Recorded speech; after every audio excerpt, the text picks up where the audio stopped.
পাশাপাশি অভিযানে নেমেছে বিভিন্ন ব্যবসায়ীদের সংগঠনও। শতাধিক পরিচ্ছন্নতা কর্মী এই অভিযানে অংশ নিয়েছে।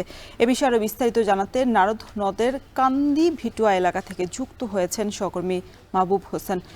মাহবুব, পরিচ্ছন্নতা অভিযানের সবশেষ কি পরিস্থিতি, বিস্তারিত জানাবেন।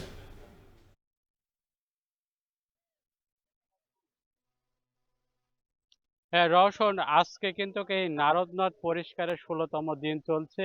এই ১৬তম দিনে কিন্তু আজকে নাটোর জেলা পরিবেশক সমিতি তারা এই নারদ নদ যে পরিষ্কারে সেটি অভিযানে অংশগ্রহণ করেছেন এবং আজকে কিন্তু শতাধিক পরিচ্ছন্নতা কর্মী এর পাশাপাশি যারা এই পরিবেশক সমিতির সদস্যরা রয়েছেন এরাও কিন্তু আজকের এই যে পরিষ্কার পরিচ্ছন্নতা অভিযানে কিন্তু অংশ নিয়েছেন এবং দেখতে পাচ্ছেন যে এই ঐতিহ্যবাহী যে নারদ নদ, সেই নারদ নদ কিন্তু নাটোরের মানুষের যে প্রাণের দাবি ছিল দীর্ঘদিন ধরে যে খননের পাশাপাশি পরিষ্কার করা, সেই অভিযান কিন্তু নাটোর জেলা প্রশাসন কিন্তু শুরু করেছে।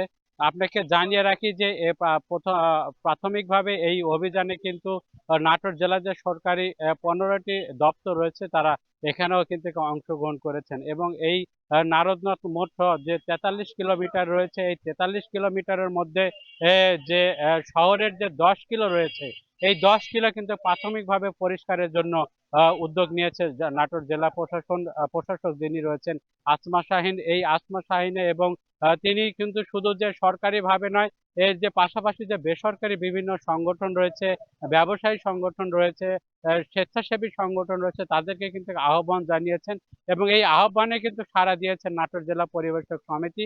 তারা কিন্তু আজকের এই নারদ নদের যে কান্দভিটি এলাকা রয়েছে এটি তারা পরিষ্কার পরিচ্ছন্নতা অভিযান শুরু করেছে। তবে নাটোর মানুষের কিন্তু যে প্রাণের দাবি রয়েছে এই নারদ নদ খননের বিষয়ে, সেটি কিন্তু তারা দাবি জানাচ্ছে যে শুধু পরিষ্কার পরিচ্ছন্নতা অভিযান নয়, হয়তো এই পরিষ্কার পরিচ্ছন্নতা অভিযানের মাধ্যমে কিছুটা হলো যে এর যে মানে দূষণ মুক্ত সেটি কিন্তু হবে এবং পাশাপাশি যে বিভিন্ন আবর্জনা এবং মশা মাছি রয়েছে হয়তো সেটি থেকে মুক্তি পাবে। কিন্তু এই নারদ নদ কিন্তু খনন না হলে এই যে নাটোর মানুষের যে দুর্ভোগ সেটি কিন্তু রয়ে যাবে।